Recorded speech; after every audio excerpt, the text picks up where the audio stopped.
ഈ സീൻ കണ്ടപ്പോൾ ഞാൻ ഒരിക്കലും കരുതിയില്ല ഇത് യാഥാർത്ഥ്യമാകുമെന്ന്. आपने कई अलग अलग कंट्रीज में अपनी फैक्ट्रीज खोली, जिस गवर्नमेंट ने आपको परमिशन दी उसी ने वहाँ ताला लगा दिया। कारण प्रोटेस्ट।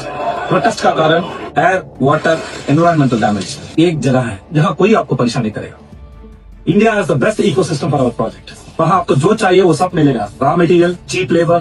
हम यहाँ के हवा और पानी को जैसे चाहिए वैसे इस्तेमाल कर सकते हैं, कोई भी सवाल नहीं पूछेगा। ये तभी पॉसिबल होगा जब गवर्नमेंट हमारी 2 महीने में इलेक्शन, हर एक वोटर को 10,000 रुपीज।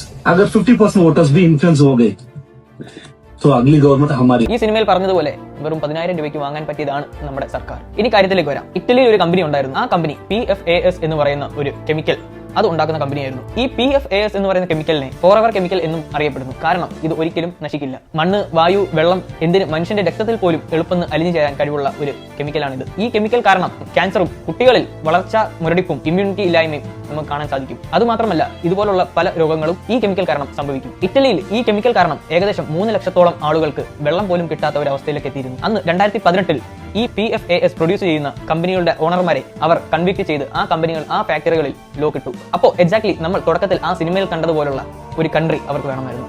അങ്ങനെ ഒരു രാജ്യമായി അവർ ഇന്ത്യയെ തിരഞ്ഞെടുക്കുന്നു. അവിടെ എൻവറോൺമെന്റിനും നേച്ചറിനും മുകളിൽ യാതൊരു റെഗുലേഷൻസും ഇല്ല എന്ന് അവർക്കറിയാം. അതുകൂടാതെ സർക്കാരും അവരുടെ അങ്ങനെ അവർ ഈ സെയിം ഫാക്ടറി മഹാരാഷ്ട്രയിൽ രത്നഗിരി എന്ന് പറയുന്ന സ്ഥലത്ത് തുറക്കുന്നു. അവിടെ PFAS എന്ന് പറയുന്ന പോളി ഫ്ലൂറോ ആൽക്കൈൽ സബ്സ്റ്റൻസ് ഉണ്ടാക്കുന്നു. ഇന്ത്യ അങ്ങനെ ഒരു രാജ്യമാണ്. അവിടെ ഗോവർദ്ധൻ പൂജയും ചെയ്യുന്നു. ഗംഗാ നദിയെ അമ്മയായി കാണുന്നതും പക്ഷേ അതിനെ മുറിക്കുന്നതും അതിനെ നശിപ്പിക്കുന്നതും ഈ അതേ ജനങ്ങളും അതേ രാജ്യത്തെ നേതാക്കന്മാരും തന്നെയാണ്. Level of hypocrisy you see. Jai Hind.